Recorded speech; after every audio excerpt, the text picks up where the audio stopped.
Sekarang, kita akan merungkai sedikit sebanyak mengenai peranan Islam dalam tamadun India. Untuk pengetahuan semua, agama Islam telah sampai ke India melalui pelbagai cara. Pertama, melalui pedagang-pedagang Arab yang mengadakan hubungan dengan penduduk India dari kawasan pantai di India Selatan. Kumpulan-kumpulan Muslim menguasai kawasan-kawasan di India dan menubuhkan kesultanan mereka. Seterusnya, melalui interaksi politik termasuklah melalui perkahwinan. Pemimpin Islam pada masa itu sangat menggalakkan perkahwinan campur antara orang Islam dengan penduduk setempat. Rakan-rakan yang dikasihi, sekarang mari kita menyingkap antara peranan agama Islam di India. Pertama, dalam bidang ilmu pengetahuan. Semasa zaman kerajaan Ghaznawi, Sultan Mahmud Ghaznawi antara tahun 998 hingga 1030 Masihi, masjid-masjid dan institusi pengajian dibina untuk menyampaikan agama Islam dan mencapai matlamat untuk melahirkan ummah, iaitu masyarakat yang cemerlang. Selain itu, pada zaman Wuri, ulama, iaitu orang yang mengetahui ilmu yang mendalam tentang Islam, dilantik untuk mengajarkan agama Islam.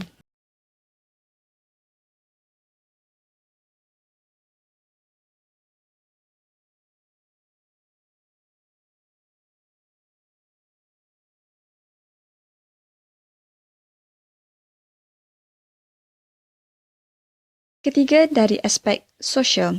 Bahasa Urdu menjadi bahasa yang digunakan umat Islam di India dan menjadi bahasa rasmi kerajaan India yang menggantikan bahasa Persia.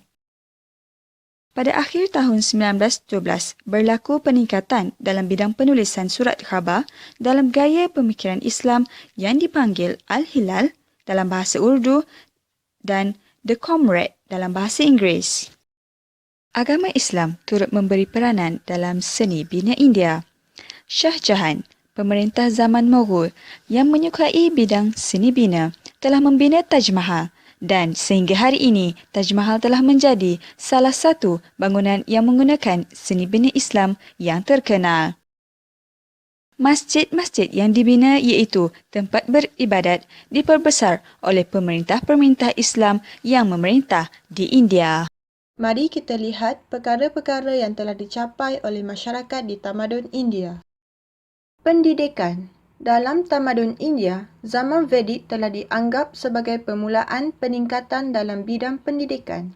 Kitab-kitab Veda dihafal bagi mendalami isinya. Oleh itu, pendidikan agama menjadi tumpuan utama dalam bidang pendidikan. Pendidikan peringkat tinggi telah bermula selepas 100 sebelum Masihi di Kolej Brahman. Sebelum ini, pendidikan telah diajar di istana dan di rumah. Matematik. Kebanyakan sistem angka kedudukan yang menggunakan 10 sebagai asas yang digunakan di seluruh dunia adalah berasal dari India.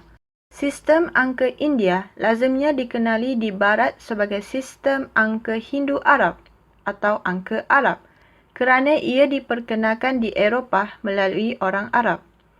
Digit 1 hingga 9 dalam sistem angka Hindu-Arab berevolusi dari angka Brahmi. Catatan agama Buddha dari sekitar 300 sebelum Masihi menggunakan simbol 1, 4 dan 6. 100 tahun kemudian, penggunaan simbol 2, 7 dan 9 telah direkodkan. Kimia. Pengetahuan kimia tidak digunakan untuk mengubah dan menjadikan logam besi kepada emas seperti yang dilakukan di Eropah. Dalam bidang kesenian, terdapat seni ukir, seni lukis dan kaligrafi. Bahasa dan kesusasteraan. Perkembangan kesusasteraan tamadun India kebanyakannya diwarisi daripada Empayar Gupta. Raja-Raja Gupta menjadi penaung dan berminat dalam seni. Mereka menjemput ke istana mereka kumpulan penyair. Kaum bangsawan dan kalangan istana begitu berminat terhadap kesusasteraan. Nama sastrawan yang paling agung dan terkenal ialah Kalidasa dengan karyanya yang berjudul Sakuntala. Dia mempunyai daya pemikiran menggambarkan setiap emosi manusia yang tersembunyi. Dengan daya imajinasi dan penguasaan bahasa Sanskrit telah meletakkan dirinya bersama penyair India yang lain dan dia melebihi penyair lain di mana-mana sahaja. Sakuntala mengandungi puisi klasik dan drama tentang sosial masyarakat Hindu. Orang Aryan dan bahasa Sanskrit turut memainkan peranan penting dalam perkembangan kesusasteraan India.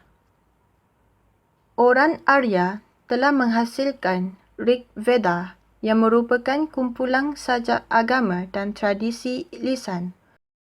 Karya ini telah ditulis pada tahun 1000 sebelum Masihi. India juga terkenal dengan dua buah epik iaitu Mahabharata dan Ramayana. Mahabharata mengandungi syair yang menceritakan tentang pemusuhan Pandawa dan Kaurava. Ia ditulis oleh Vyasa. Ramayana pula menceritakan tentang pengembaraan Rama mencari isterinya Sita yang telah ditawan oleh Ravana. Ia ditulis oleh Valmiki. Antara pencapaian penting atau utama yang telah dibangunkan oleh tamadun ini adalah ciri perancangan bandarnya yang begitu sistematik. Penggunaan jendela berkisi dibuat untuk mengurangkan pancaran cahaya matahari, manakala batu marmar putih seperti yang terdapat di Rajasthan digunakan sejak zaman Mughal untuk kurangkan bahang. Keagamaan. Tamadun India mempunyai penganut agama Hindu, agama Buddha, agama Jaina dan juga agama Sikh. Dalam bidang ekonomi, banyak pencapaian telah dilakukan oleh tamadun India. Antaranya ialah berjaya melakukan hubungan perdagangan dengan dinasti Babur ataupun dinasti Mughal. Munculnya pelabuhan penting, wujudnya stasiun, kaki tangan diberi gaji dan banyak lagi. Dalam bidang politik, terdapat beberapa dinasti di tamadun India iaitu dinasti Subaktigin, dinasti Hamba atau Kesultanan, dinasti Khilji, dinasti Tughlaq, dinasti Sayyid, dinasti Lodi dan juga dinasti Babur atau Mughal.